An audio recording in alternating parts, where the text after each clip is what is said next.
Today we will be hearing from Daniel Jost, ASLA, who is the Distinguished Visiting Professor for Landscape Architecture and Environmental Planning at Utah State University this semester.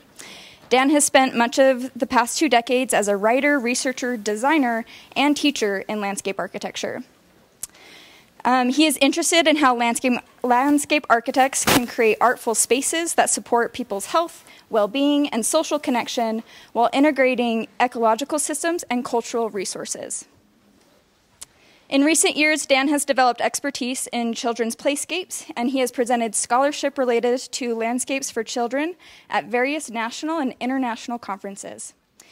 He is undertaking historical research to understand the evolution of playground design standards, building off of his work with North Carolina State University to remove regulatory barriers, both real and perceived, to children's connection to nature at childcare facilities. He has also conducted fieldwork exploring how the design of public park playscapes influences adult supervision of school-aged children. In his presentation, Dan Jost will discuss the playscape renaissance taking place, some of the playscapes he documented as a writer for Landscape Architecture magazine, and a variety of projects aimed at educating designers and removing regulatory barriers to nature, play, and learning.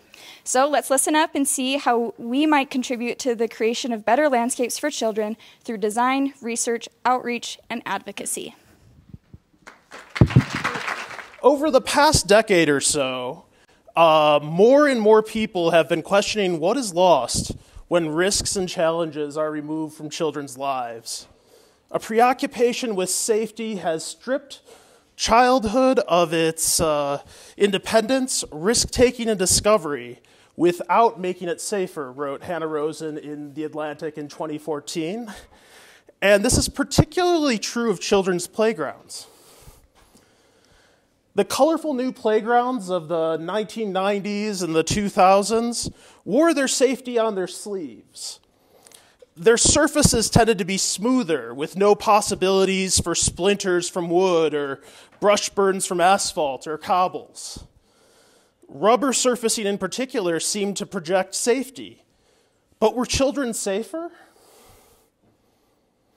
Public playground injury rates, which were never particularly high compared with many other activities for recreation to begin with, remain stubbornly persistent.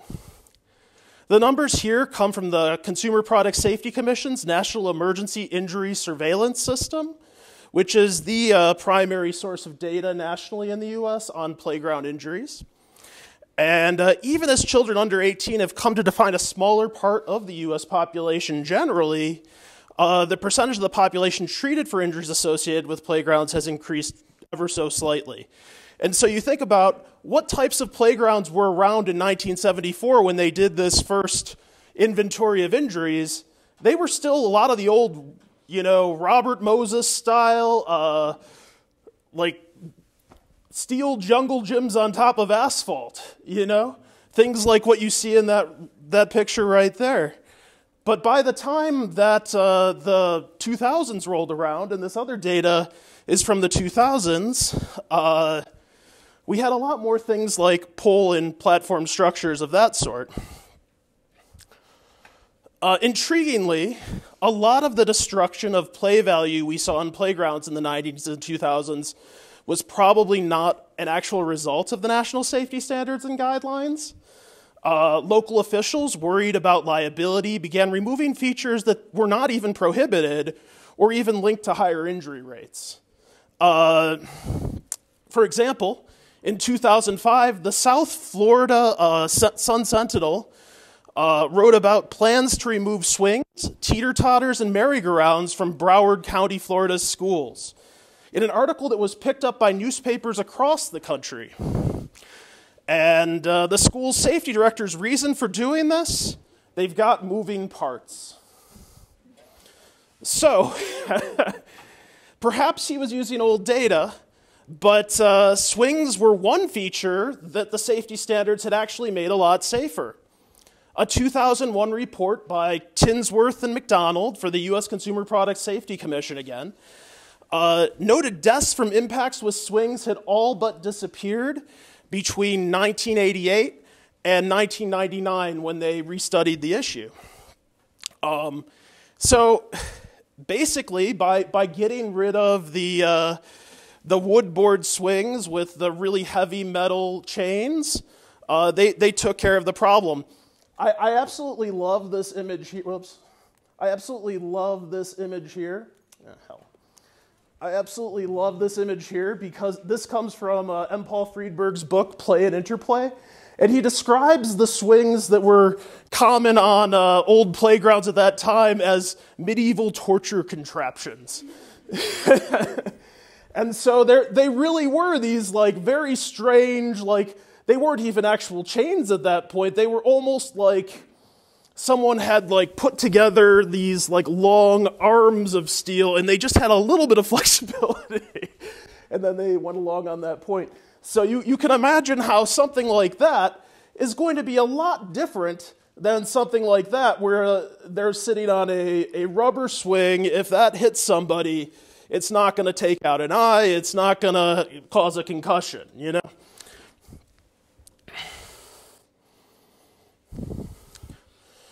So most public playground injuries occurring at the time and to this day involved static equipment, especially climbers.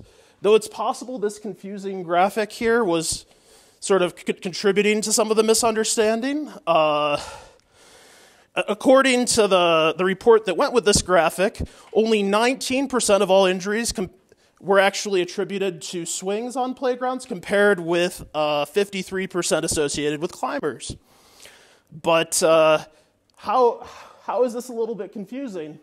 Well, it puts the public data together with the home data, the residential data for home play sets. And what is the only type of feature most people have on their home play set? A swing. So that's one problem. And two, basically only 9% of the public playgrounds by about 1999 did not have safety surfacing. Almost all of them had safety surfacing, whereas home playgrounds were very unlikely to have safety surfacing at that point.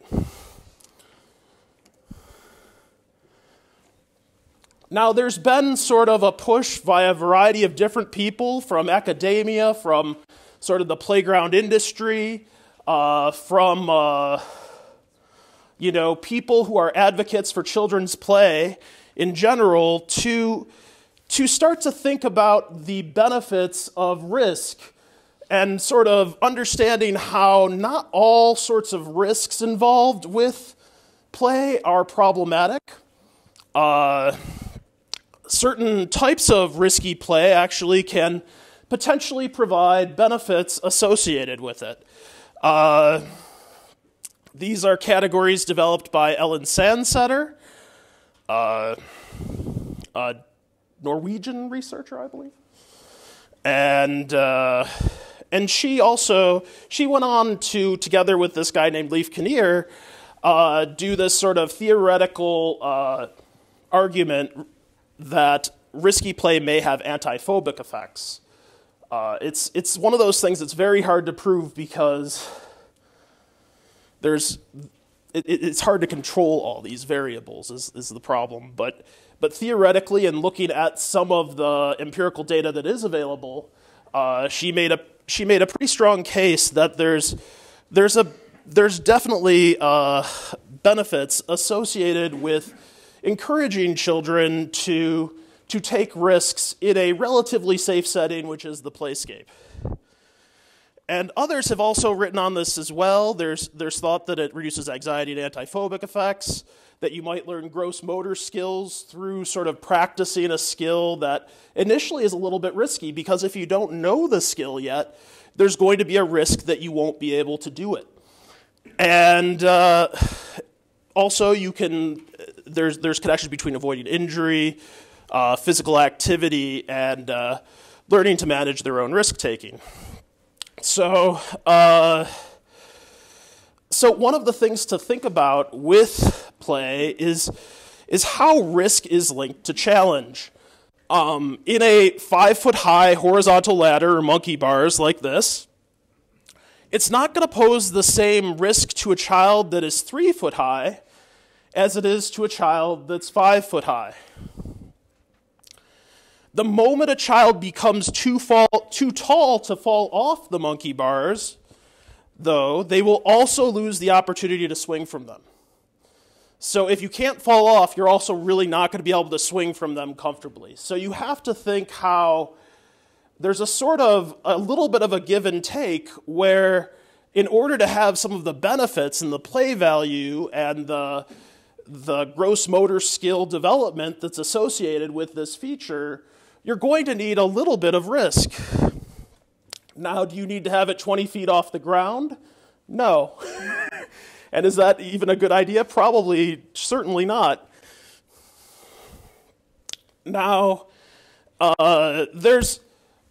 when you look in sort of the past and how people in previous eras were thinking about playground risk and how to deal with it, there's this much more holistic thinking related to risk in children's play that's really, really interesting.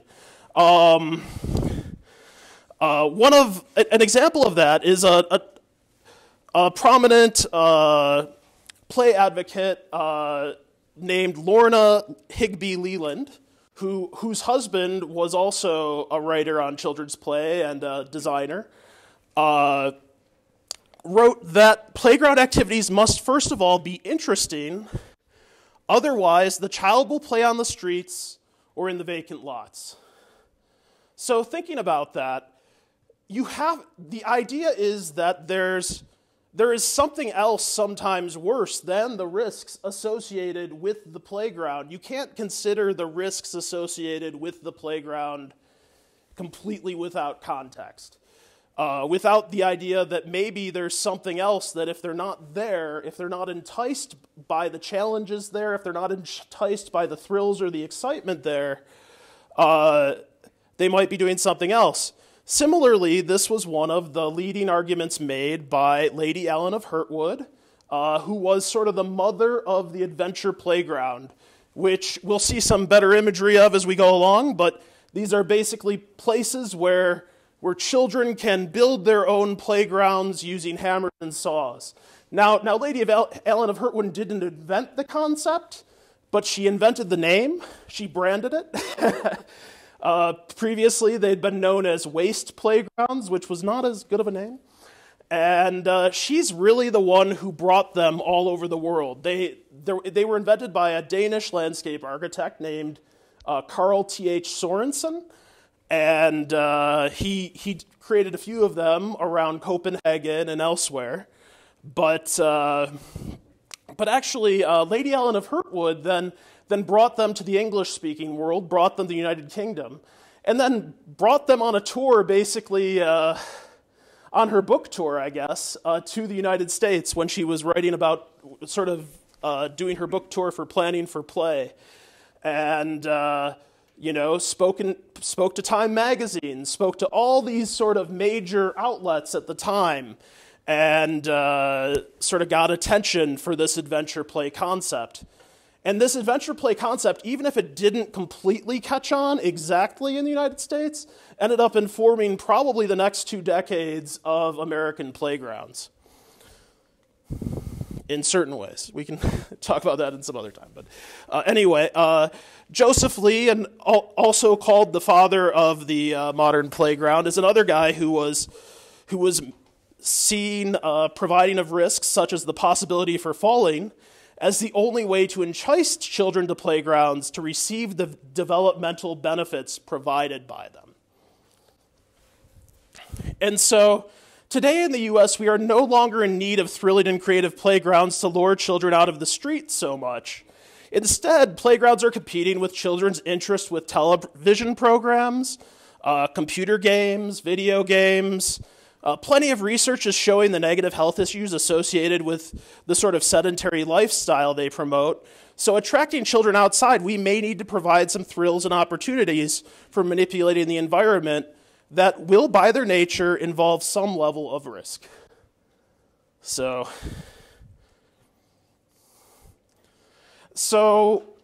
there's been to a certain extent, there's been this sort of movement happening, and I'd say within the last decade, within a little bit longer than that. It's really hard to say this is when this started, but I'm going to give you just one point at which it started, which I would say is at the Preserving Modern Landscape Architecture Conference put on by the National Park Service in 1999. For this conference, Michael Gotkin wrote a paper calling for preserving Richard Datner's Adventure Playground, which was created in 1967 at Central Park. It was one of the first conferences arguing for the preservation of modern landscapes.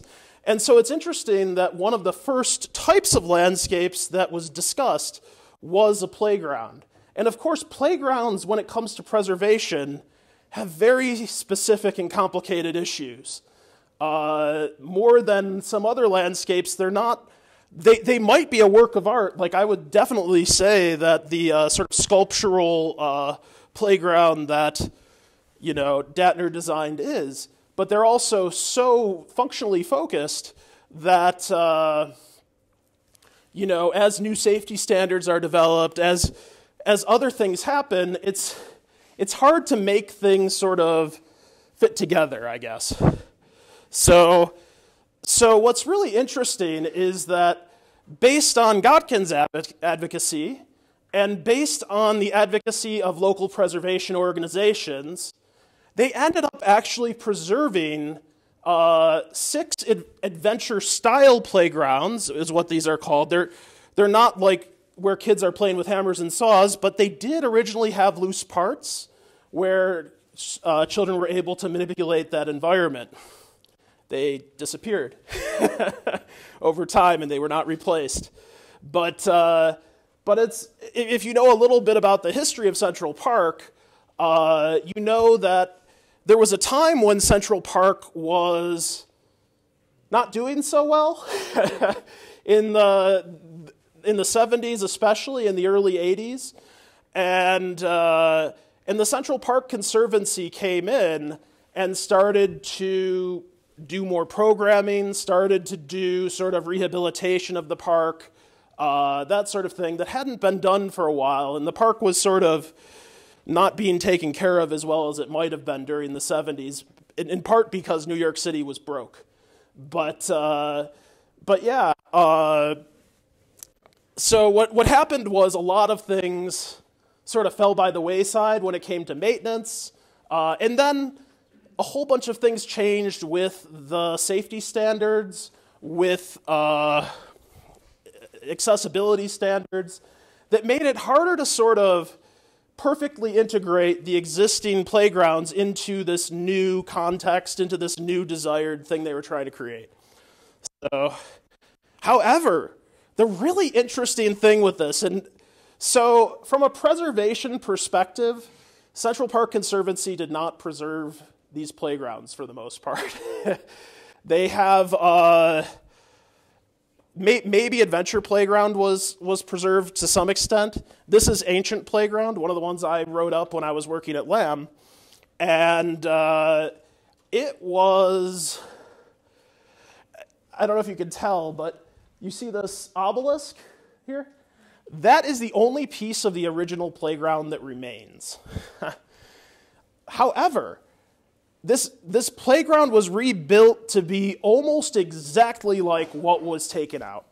The only major difference was that Christopher Nolan and the other landscape architects there who were working on designing it, they very carefully made sure that it could meet modern safety standards and modern accessibility standards.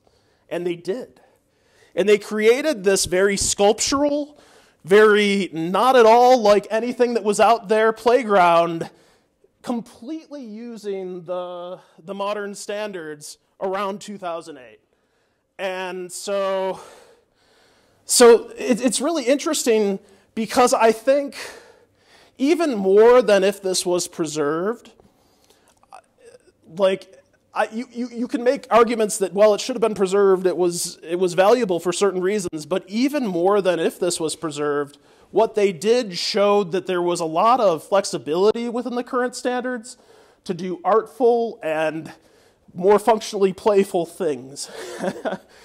And it didn't have to all look exactly alike. It didn't all have to be this pull-in platform structure. They did the same thing with this other site, which was not a Datner site, but was by this group of architects named Ross, Ryan, and Jacquet from 1973. And in that one, they preserved a little bit more of it. This whole climber was original to that site. And by how they were thinking about it with the idea of play functionally linked features, they were able to justify what they did. So, another thing I really want to point out before I move on, this site was really interesting in how it showed how you might start to integrate a tree in with playground equipment.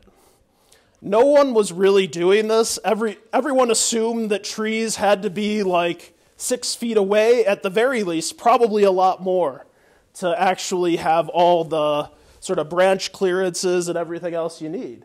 However, this had been a part of their original design. They had actually had a tree house in the 70s that was linked to these trees. And so they went through a lot of work to build the whole thing around these trees, and they made it work. And again, they made the arguments that basically this was play functionally linked, this tree, and that it was very much like a post. Like you have posts coming out of playgrounds surfaces all the time. It's very, very common for posts for a shade structure, posts for other things like that. So they made the argument mostly to themselves because themselves was the ones they had to please the most, actually, in this particular context. But they made the argument that that was going to be a post, and that's how they justified their work and keeping those trees in there. So in addition to this sort of one strand that was starting to happen, sort of starting from around 99, like building up through the mid-2000s, I'd say, with Central Park Conservancy, there's also a book that comes out by Susan G. Solomon that focuses on playscapes called American Playscapes Revitalizing Community Space in 2005. And this book is sort of a history, though it goes off in a lot of directions, is how I might describe it. It sort of does some case studies. It starts out being a history, but then it doesn't commit to being a history and decides to be a critical analysis. So around this same time, this very interesting thing happened where a young nanoscientist who was interested in garden history, started blogging on playground history. She had previously been blogging as like garden history girl or something like that. And then she created this blog called Playscapes. And this blog ran from 2008 to 2016. And during that time, it was attracting about 20,000 readers for some of her posts. So this blog was hugely influential. She was not just writing on playground design in general. She was writing on playground history, and then she was writing on contemporary playscapes as well. And she was doing all of this in her spare time when she wasn't being a nanoscientist, which was the really interesting thing. Though I haven't figured out why exactly she stopped the blog, but if you look at the blog today, like parts of it are a little bit, I don't know, infected is how I might describe it, you know, like be careful. But like the whole history section, unfortunately, seems to need some work. Like someone has to go back in there, and maybe the same with the store. But it existed for this interesting short period of time, and while it existed, she not only got involved with sort of curating playground imagery from MoMA, she got involved with doing a similar sort of thing for a British museum. Interestingly enough, both Paige Johnson and Susan Solomon are huge fans of Aldo van Eyck. And some of their earliest posts and writing was on Van Eyck. And Van Eyck was this guy who did these really, really simple interventions in the Netherlands, sort of in a modernist mode in the 1950s, that frankly, the big thing he contributed a lot of the time was just a sand play area. But he did it in such an artful way that, it was really a huge improvement to these places, to these neighborhoods, and so forth. So an interesting thing also happened related to Paige's blog. Paige started basically republishing classic playground literature by getting in touch with the people who own the rights, getting permissions to publish it, and then making it available as PDFs to a wider audience. She had noticed that when she was talking about sort of historic playground designers and their books, and sort of had made a list of books that people might be interested in checking out that were old books, those books really shot up in price. And so by the time 2011 rolled around or so, Planning for Play, if you wanted an old copy of Planning for Play, Lady Ellen of Hurtwood's sort of famous book on adventure playgrounds, it was going for $60, $70. And so Paige somehow found Lady Ellen of Hurtwood's descendants. I guess she's a lady, so maybe that one wasn't so hard. But whoever the Hurtwoods are now, I don't know. But she found their descendants, and she got the rights to publish it for $7, and she started selling the PDFs. And she did the same with works by the landscape architect M. Paul Friedberg, and Paul Hogan, another playground designer, and the architect Richard Datner, who had all sort of done sort of serious contributions to the field in the 60s and 70s. The following year, MoMA has this exhibit that was described as the first large-scale overview of the modernist preoccupation with children in childhood as a paradigm for progressive thinking. So I didn't want to say that it was the first of something else, because it's very specific what it's saying there, so I had to read that off. But basically, MoMA does this sort of really interesting, this exhibit, and playscapes and play sculptures and imageries of this stuff is sort of part of this exhibit. And they bring in designers to speak as part of this as well, including folks from West 8 and other firms that were involved in playscape design. Around this same time, interestingly enough, too, maybe a few years later, definitely, I think I saw it at ASLA in 2013 at the conference. Berliner, which is a playground manufacturer, starts reproducing these old rope play equipment designs by a guy named Joe Brown. And he's not the EDAW Joe Brown. He's a different Joe Brown who was sort of a famous, he's the guy that we owe rope playgrounds basically to. He was the guy who sort of invented this idea of sort of these jiggle nets on the ground that you'd sort of be walking on rope, and started doing a lot more with rope climbers as these sort of these things that had sort of a life of their own and not just metal. And these of course had huge benefits, because when you were on those old-fashioned steel jungle gyms, if you fell onto a steel bar that was probably within the jungle gym. Whereas if you fall onto one of these rope things, you're falling onto rope, which maybe gives you a little burn, maybe hurts a little bit, but probably doesn't break a bone. So around this same time, too, around 2015, Richard Datner actually gets back into the playground design game, interestingly enough. He's probably 70-something at this point. And I had interviewed him in 2008, and he was so jaded. He was so, so frustrated, with Playscape design, so, I'll never be in that field again. Even though that had been the field that had made him famous, as an architect. He had sort of been pushed out of it by the regulations and the standards in the early 80s because it just made things so complicated in terms of trying to do some of the things he was trying to do.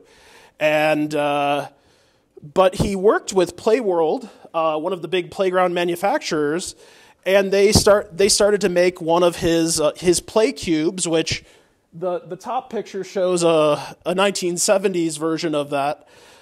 They started to make them in a slightly different way that would meet modern standards and, provide different types of play opportunities. More of this sort of continuous climbing opportunity. So I mentioned that Paige Johnson had made Planning for Play widely available around 2011. Well, in 2011. Well, around that same time, too, right before then, actually, another group had sort of taken the adventure playground concept, tried to rethink how you could do loose parts in a city park setting. The Rockwell group did this project as a pro bono project in New York City, and they designed the whole system. They designed these blue blocks as part of what they did. And what they created was basically this whole new type of loose parts play that hadn't really existed before, that was not quite as dangerous or even, that also didn't provide as many opportunities necessarily as an adventure playground might for children. Maybe it's a much more limited range of what you could do.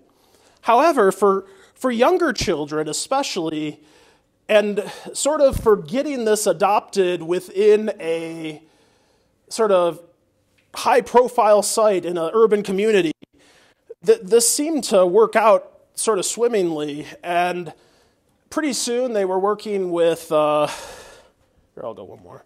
Pretty soon they were working with Kaboom, which is this large national nonprofit, and they were manufacturing what they called Imagination Playground in a box. So this is called Imagination Playground. Sorry, I didn't say that. But they took their Imagination Playground concept that they had developed for the Berlin Slip in New York, and they started selling it as Imagination Playground in a box with so many of each type of thing that you could then take to playgrounds around the country. And so you'd have this sustainable system of hopefully being able to sort of keep making these parts. You also had people like Joy Keebler, who was actually my old boss in Buffalo. I worked for her for like 2 months, maybe, at minimum wage. But she's from my hometown of Buffalo. She's a landscape architect. And so she started doing sort of a tactical urbanism thing with adventure playgrounds on vacant lots in the city of Buffalo, and started,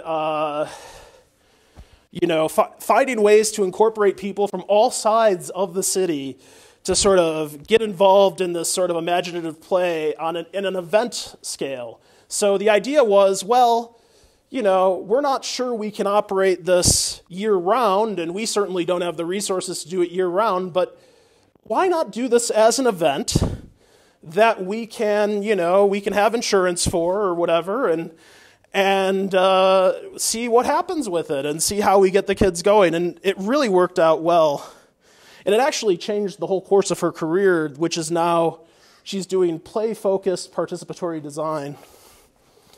And so around the same time, I visited Berkeley's Adventure Playground to write that up for Landscape Architecture magazine. It's one of the few ones in the United States that had actually existed and sort of stayed going since it was founded in the 1970s. I think there were 4 still remaining in the U.S. at the time when I did this, 3 in California and 1 in Texas.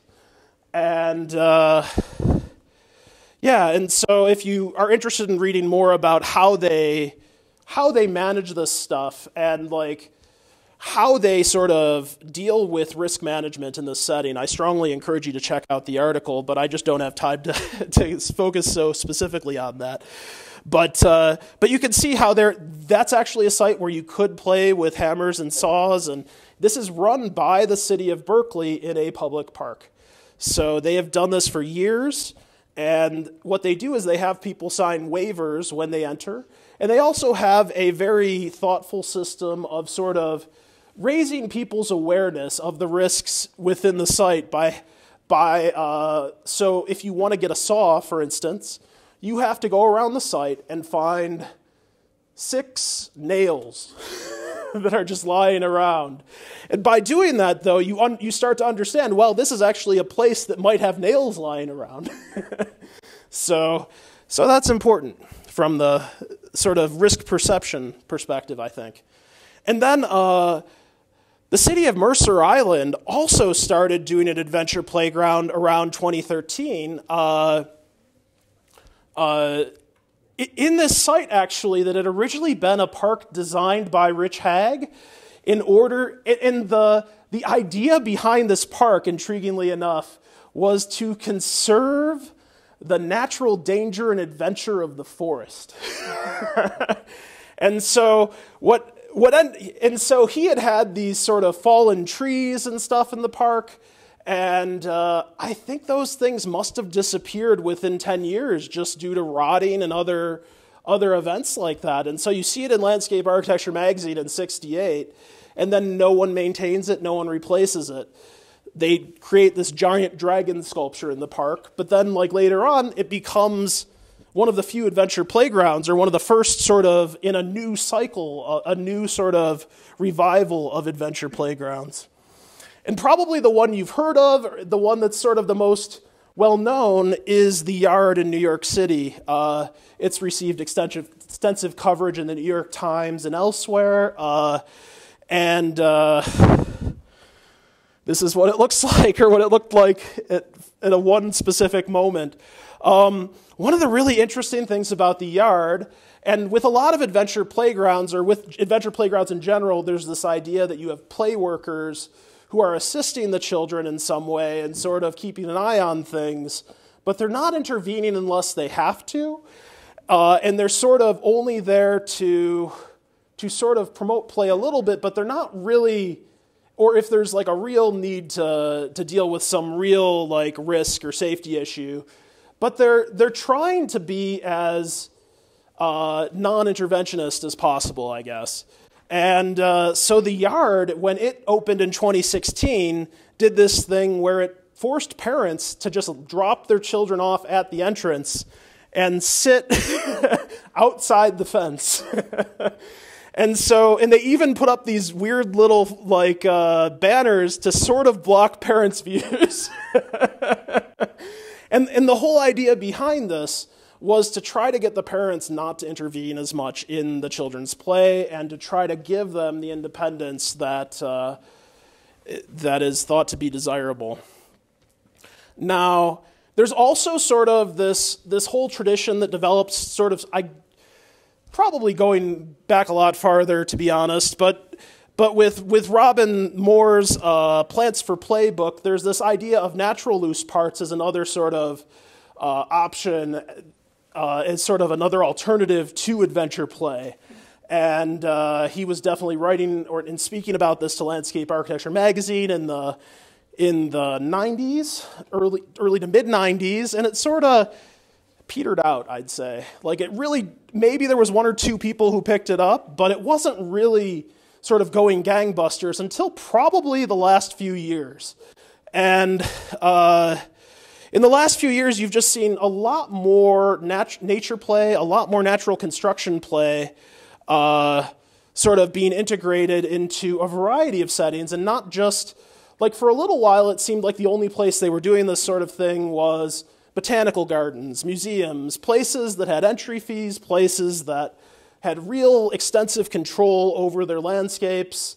But more recently, it's been applied in a lot more in some public parks, in some childcare settings, and so forth. I also want to show you sort of this idea that's become more popular with more continuous climbers. So when we first started looking, we were looking at this sort of pole and platform structure where there was a single plank that was like one little climbing wall. Only one person could do it at once. It was probably 6 feet long at most. And so you think about how much climbing that actually facilitates, and the answer is almost none. And so you start to think about that because like maybe you've like especially a slightly taller kid, they take 3 or 4 steps and suddenly they're at the top and it's done and it's boring. So one of the interesting things that I noticed at sort of the Datner and just in general about the ones that the Central Park Conservancy was rehabilitating was that they were taking this idea of a continuous climbing surface, and they were sort of taking advantage of the fact that they did not have to have barrier rails as long as there was a continuous climbing surface along the edge.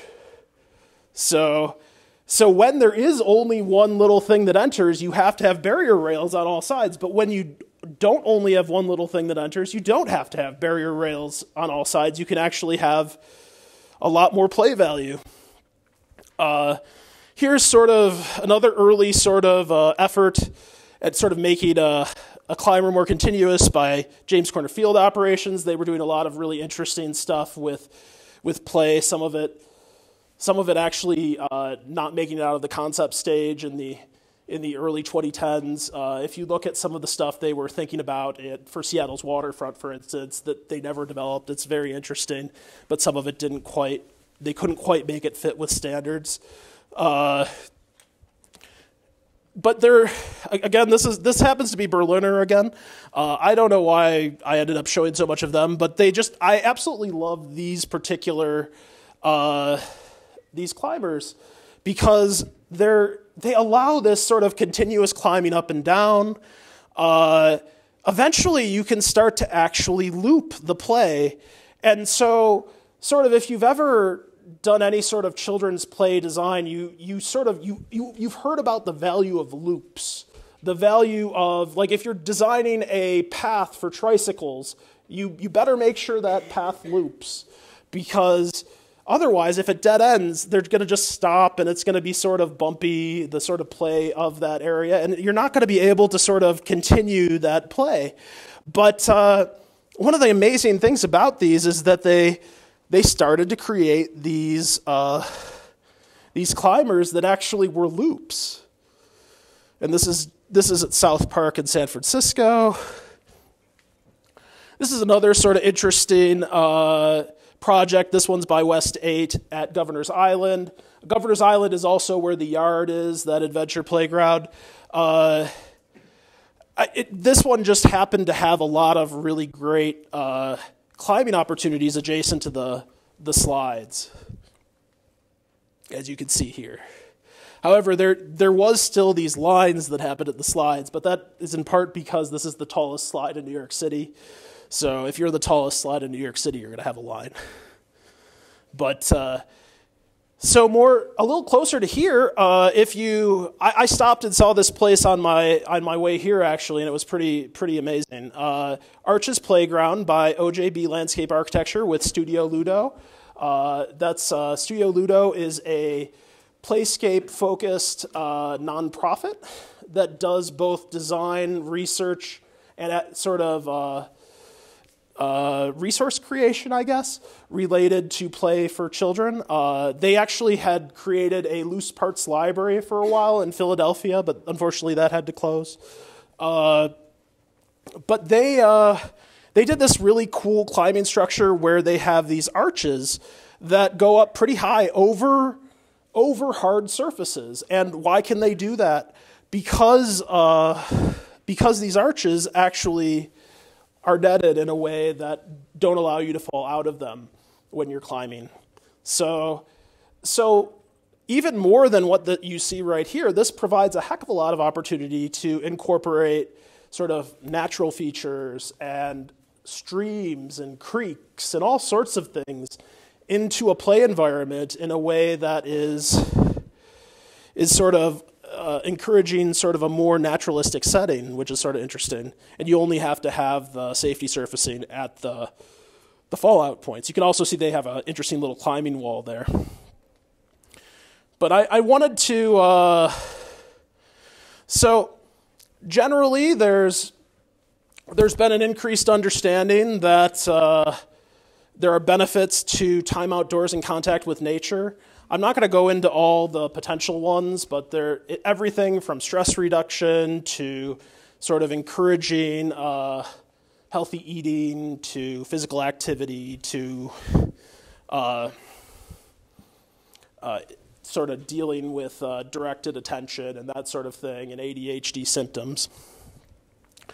But the same year that Susan Solomon's book came out, this book came out as well by Richard Louv, which started to sort of present some of the data that was already out there related to the benefits of children connecting to nature and sort of made the case for this to happen. And this sort of became a nationwide movement. They created something called the Child in Nature Network. And if you're not familiar with that, you can check that out. But it became this whole huge thing where on the Child in Nature Network's website, you can go and find a whole bunch of research that's been summarized related to children's connection to nature and the benefits associated with it as a landscape architect, and then you can put that into your work if you'd like.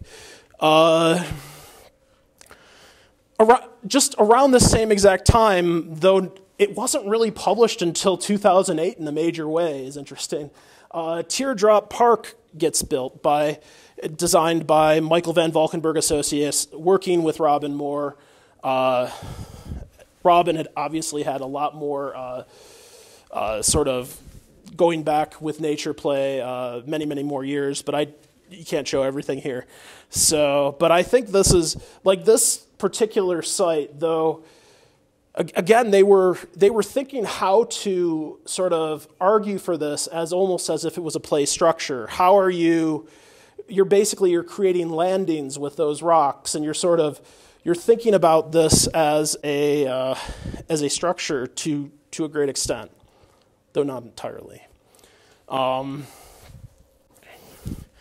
Some more pictures from that.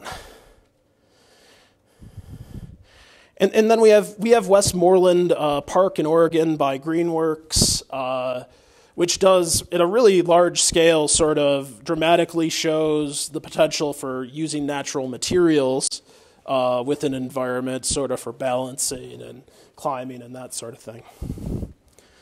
2015, Nature Play and Learning Places came out. And this, if you're not familiar with this particular resource, it's a great resource. It was put together by the National Wildlife Federation, the Natural Learning Initiative, which I worked for, and the U.S. Forest Service, together with the National Recreation and Park Association, even though they're not actually explicitly stamped on the front of that.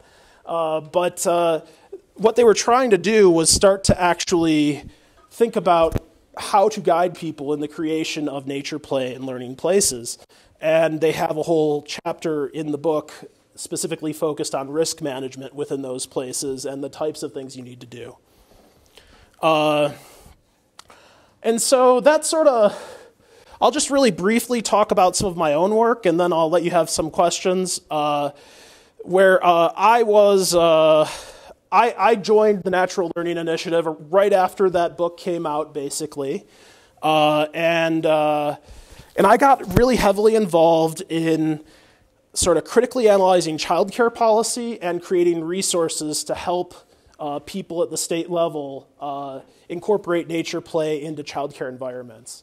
One of the biggest challenges with playscape design in general, with outdoor learning environment design, is that it's so heavily, heavily regulated. And so a lot of the time, you just want to know that I don't have to do anything, that I don't have to think about anything more, related to these things. Here, I'll just show you. So this is sort of, we looked critically at state regulations, and I should say we did that for the state of Texas. We did it for South Carolina. We did it for North Carolina. We did it to some extent for Colorado. And then we also did it with a whole bunch of states related to COVID. We were starting to sort of critically analyze regulations and, make suggestions about how they could, say things in ways that were more thoughtful or manage risks in ways that sort of considered larger benefits or other strategies that they hadn't thought of for instance, trying to avoid the spread of COVID.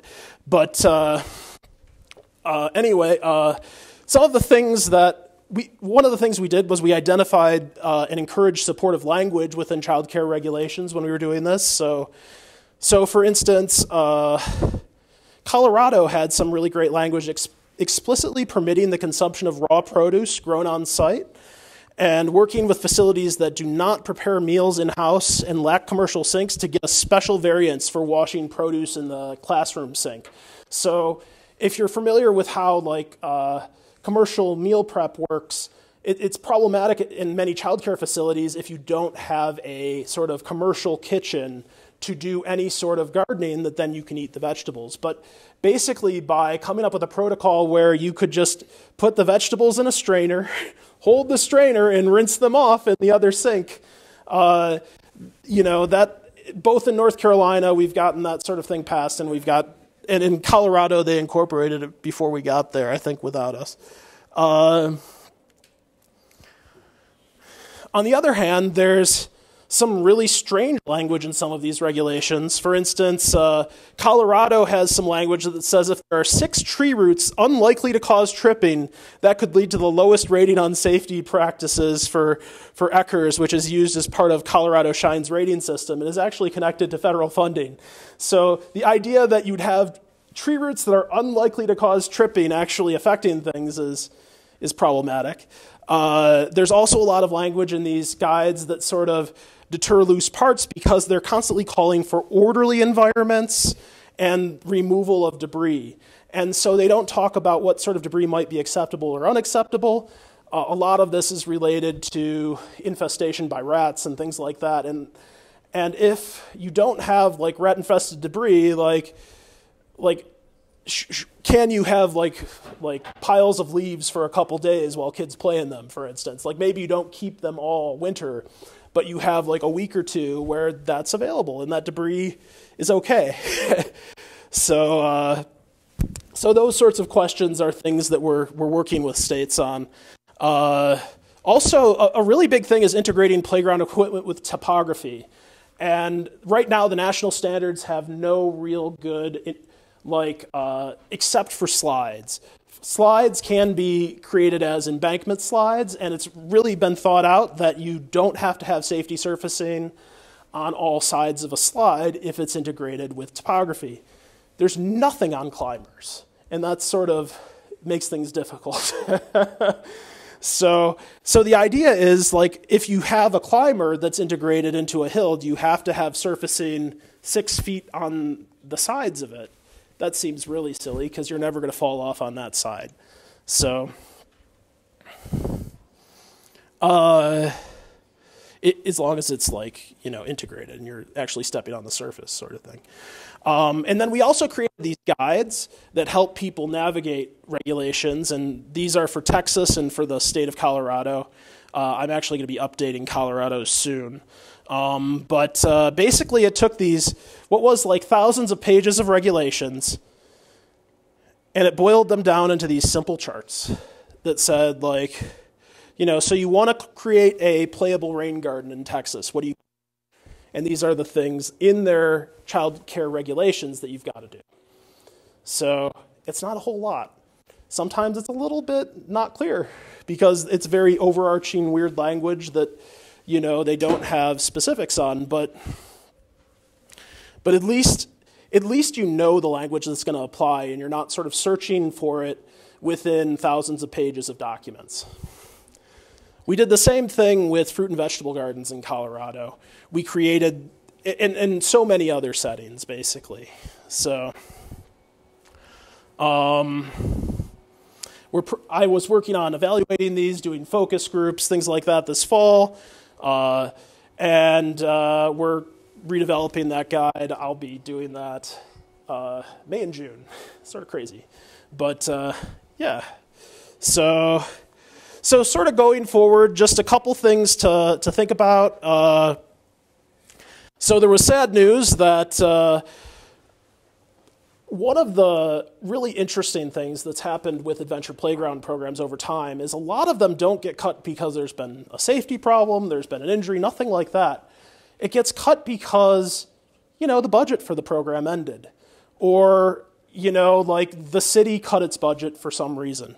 That's what happened at Mercer Island, one of the wealthiest cities in the United States, where Bill Gates lives and such, because it just happened.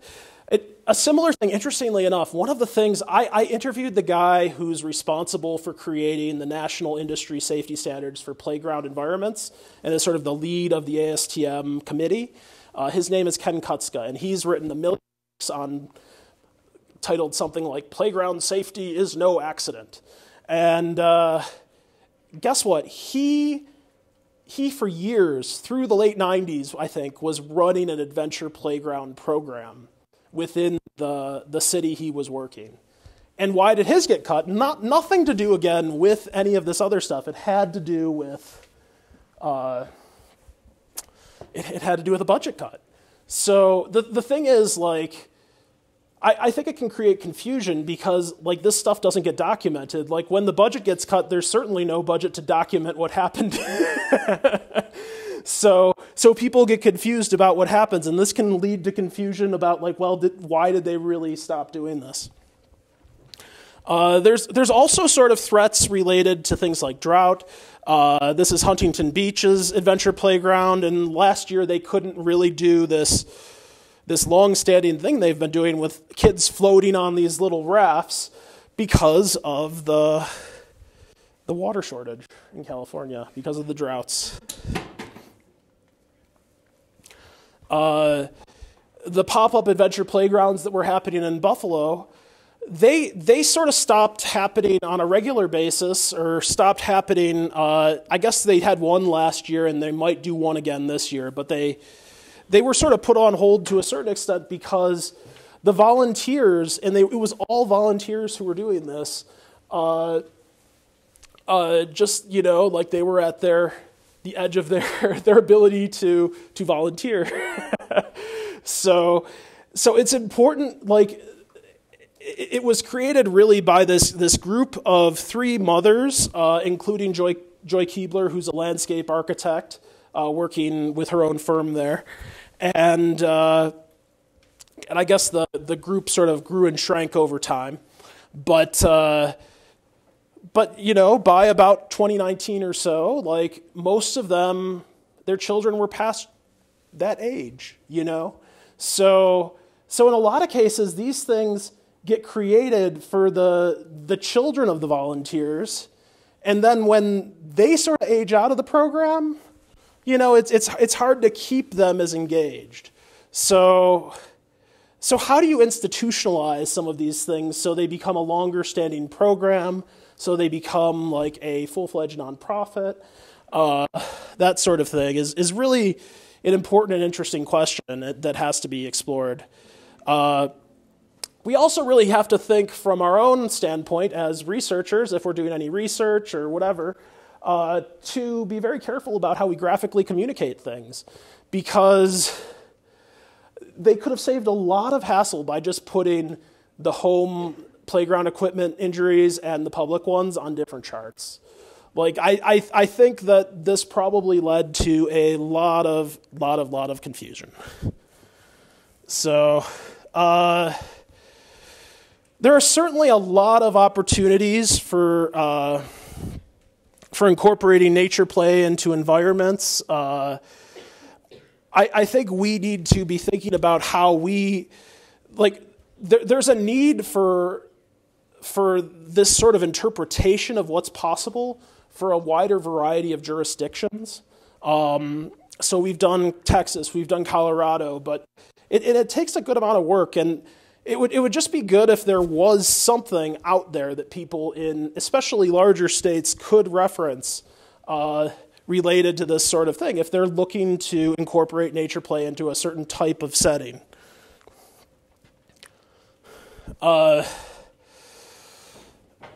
One thing I didn't want to show any particular design landscape for this either, but I think one really important thing to be thinking about as we move forward too is really, ourselves taking these ideas, sort of taking the fact that injury and safety concerns can continue to be concerns that could sort of stop this thing from moving forward seriously, and really think about how to minimize the sorts of hazards that provide no play value. So it's one thing to create a risk that is sort of associated with challenge, that a child can hopefully recognize and evaluate and decide if they're going to try to do it. And it's another thing to create a hazard, which sort of is something that a child can't recognize the safety threat posed by it, and therefore they're actually, there's more of a likelihood of them becoming injured. So we certainly need to be sort of not blind to the fact that these are going to continue to be issues. I mean, safety and all this stuff has continued to be, over time, one of the main drivers, and liability, I guess is what I was trying to say, have continued to be drivers of playground design basically since the early 1900s. It wasn't something that suddenly happened in 1990 or 1980. So on a more positive note, I think that you all have a chance to become a part of this sort of renaissance that's taking place in playscape design, and I would just really encourage you to look into it, see how you can contribute, see how you can, learn about design opportunities, learn about opportunities to become a certified playground safety inspector so that you know the regulations and the standards so that you can design to them. Become familiar with some of the research that's out there so that you can work with communities to sort of make the case for nature play, for playscapes that will encourage physical activity, for playscapes that will, provide a variety of other benefits for physical and mental health. So I think with that, I'll call it a presentation, and if anyone has any questions, I'm happy to answer them.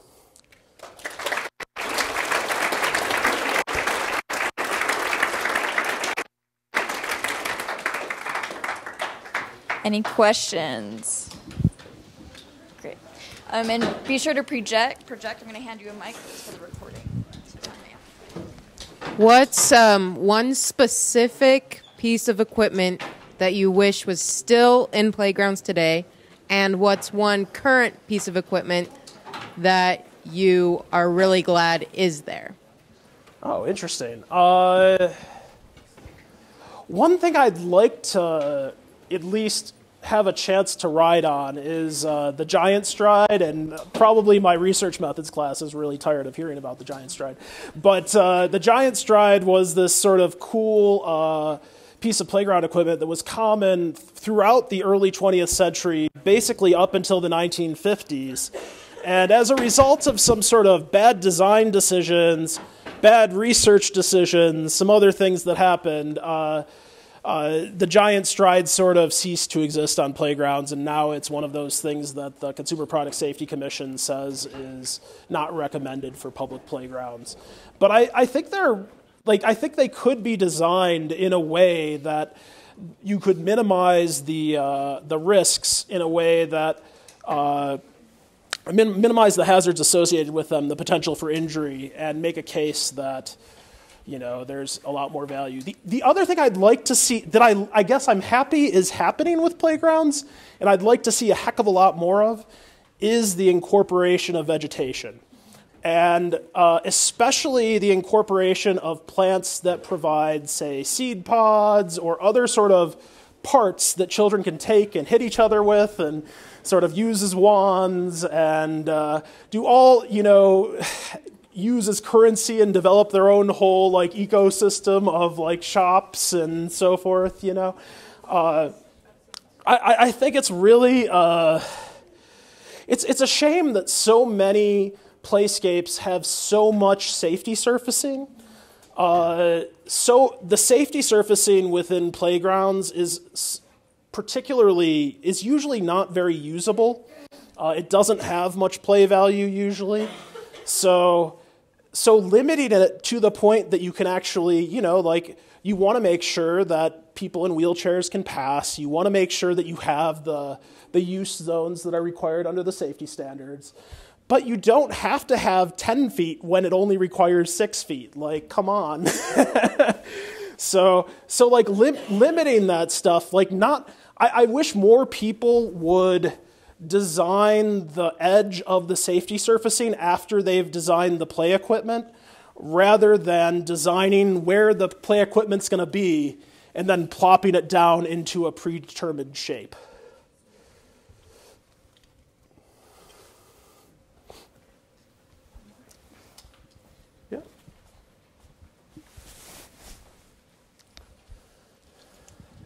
You showed a couple of examples of the adventure playgrounds that still exist in the U.S.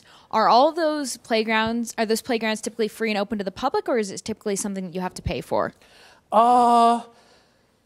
So in the case of most of them, they are free and open to the public. The yard in New York City is free and open to the public, but it's only open to children. It's not like you can look at it from the outside, but you can't go in as an adult. But you could drop your child off there with the play worker and then sort of occasionally glance over or walk around a little or do whatever you decide to do. Berkeley's Adventure Playground is open to the public, and you can go in and you just have to go through some protocols when you first get in and sign the waiver, It's open. The one at Huntington Beach, I believe, costs $4. And yeah, I think that's... Are those all the ones that I mentioned specifically here? I think so. But yeah, there's a bunch of them that are basically run like any other like summer program that's done with youth and children. When we talk about playgrounds requiring supervision, it suddenly sounds like, oh, that's going to be a lot of work, that's going to be a lot of funding, that's going to be a lot of cost. But when you think about the sort of recreational programs a lot of cities and towns and so forth have in place, a lot of them have summer programs. And they hire, the high school seniors, or they hire like the you folk, the undergrads that are just back for the summer or whatever.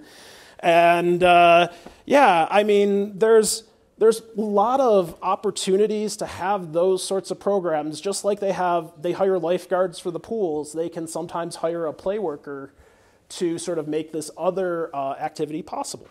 So it's just a matter of interest and sort of getting some critical mass and honestly getting someone who cares about doing it. One of the things that I meant to put in here, but I completely spaced on, was that how important it is to have leadership that cares about these issues.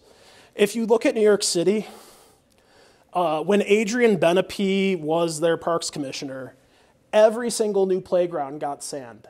Every single new playground everywhere.